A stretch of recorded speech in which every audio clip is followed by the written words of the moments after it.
আসসালামু আলাইকুম এভরিওয়ান। আজকে আমি তোমাদের সাথে আমার বাবু হওয়ার সময়ের স্টোরিটা শেয়ার করব।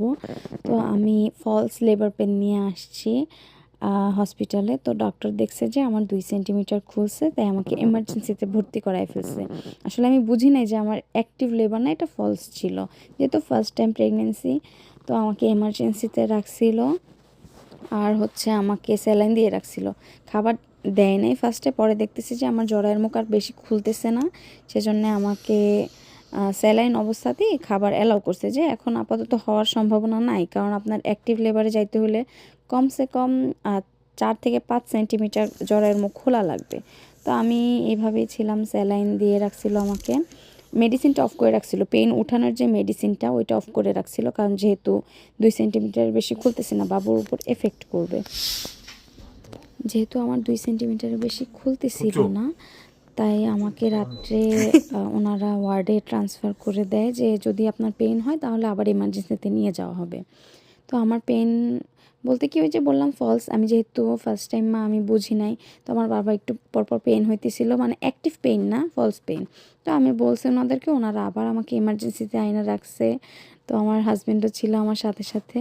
আর ডক্টর রাতে আমাকে বলে দিছিল যে সকাল পর্যন্ত আপনাদের দেখবো, মানে আমার বেবিকে মনিটর করবে, দেখবে, যদি কন্ডিশন ভালো থাকে তাহলে আমাকে বাসায় পাঠিয়ে দিবে, যেহেতু 2 সেন্টিমিটার বেশি খুলতেছে না। আর যদি আমরা চাই তাহলে সিজার করতে পারবো। কিন্তু সকালে ডক্টর আসার পরে আমাকে বলছে যে বেবি যেহেতু একটু মোটামুটি মাশাআল্লাহ হেলদি, তো রাত পর্যন্ত আমরা ট্রাই করব আপনাকে ব্যথা ওঠানোর মেডিসিন দেওয়ার পরে। আর যদি না হয় তাহলে আমরা সিজারে যাইতে বাধ্য হবো, কিছু করার নেই। দেন আমাকে হচ্ছে ব্যথা ওঠানোর মেডিসিন দিল। দেওয়ার 2-3 ঘন্টার মধ্যেই আমার পানি ভেঙে গেল, আর হচ্ছে 4 থেকে 5 সেন্টিমিটার মুখ খুলে গেছিলো। সেজন্য আমাকে ওনারা লেবার রুমে নিয়ে আসছিল। এই যে আমার লেবার রুমে আমি শুয়েছিলাম। তো প্রায় 2 ঘন্টার মধ্যেই আমার আলহামদুলিল্লাহ বাবু হয়ে গেছিলো। খুব কষ্ট হইতেছিল আসলে, বইলা বোঝানোর মতো না।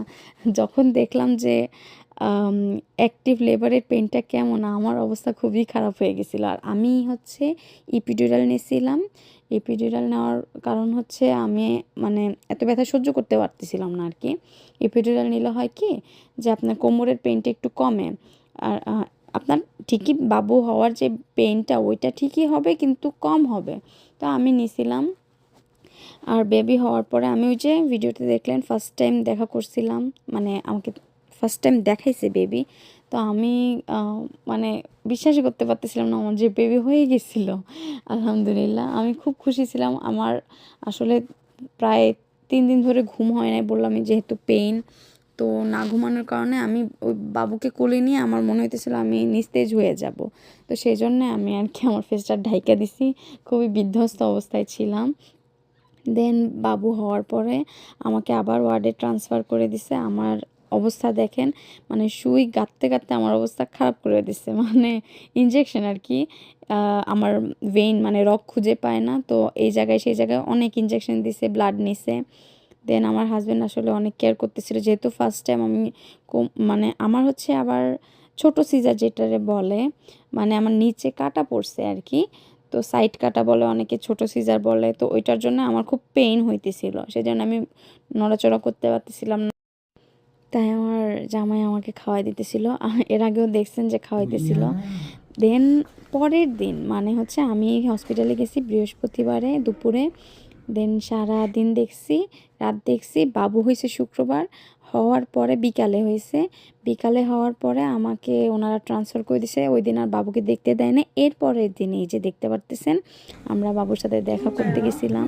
আমি দেখে কি বলবো, আমি পুরো অবাক হয়ে গেছি। আমি বলছি যে এটা মনে হয় আপনারা মানে বাবু হওয়ার সময় যেই ফেসটা ছিল, মানে ফুলে গেছিলো, যেহেতু নর্মাল ডেলিভারি ছিল, বাবুর উপর প্রেশার ছিল, আমার চেহারাও পুরো ফুলে গেছিলো, মানে পুশ করতে করতে।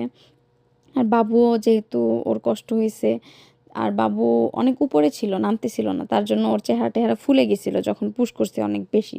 তো আমার বাবুকে দেখে আমি ফার্স্টে বললাম যে এটা কি আমার বাবু, আপনাদের কোথাও ভুল হইতেছে? তো ওনারা বলতেছে না না, এটা আপনারই বাবু। পরে নাম দেখলাম, আর দেখলাম যে ও বাবু তো পুরো বাবার কার্বন কপি। হ্যাঁ, ঠিকই আছে। আমি মাশাল্লাহ আমার বাবুকে দেখে এত খুশি হয়েছিলাম যে মাশাল্লাহ আমার বাবুটা কি কিউট, আলহামদুলিল্লাহ। দেন আমরা হচ্ছে বাঙালি মেয়ে, মেক্সি ছাড়া চলে না। তো বেবি ডিসচার্জের সময় আমি কমফোর্টেবলের জন্য মেক্সি পরছিলাম, কারণ আমি নর্মাল ড্রেস পরার মতো অবস্থায় ছিলাম না, খুব পেন হইতেছিল। তো এই যে আপনারা দেখতেই পারতেছেন যে ডিসচার্জের সময় আমাদেরকে বাবুর আঙুল কয়টা, হাত পা, মানে সব কিছু ঠিকঠাক বুঝাই দিতেছিল, দেখাই দিতেছিল যে বাবু সুস্থ আছে আলহামদুলিল্লাহ। দেন আমরা বাসায় চলে আসছি। বাসায় আসার পরে বাবুকে খাওয়ানোর পরে আমাদের ডাক্তার বলছে, নার্স বলছে আর কি, যে ঢেকুর তুলাইতে হবে। তো আমরা ওইরকমই ট্রাই করতেছিলাম ঢেকুর তুলানোর। তো বাবু ঢেকুর দিছিল, আলহামদুলিল্লাহ আমরা খুব খুশি হয়েছিলাম ফার্স্ট টাইম যেহেতু।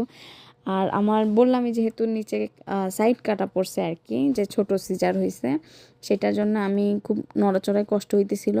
তো রাত্রে বারবার আমি তো বাবুর খাটে উঠে যাইতে পারতেছিলাম না।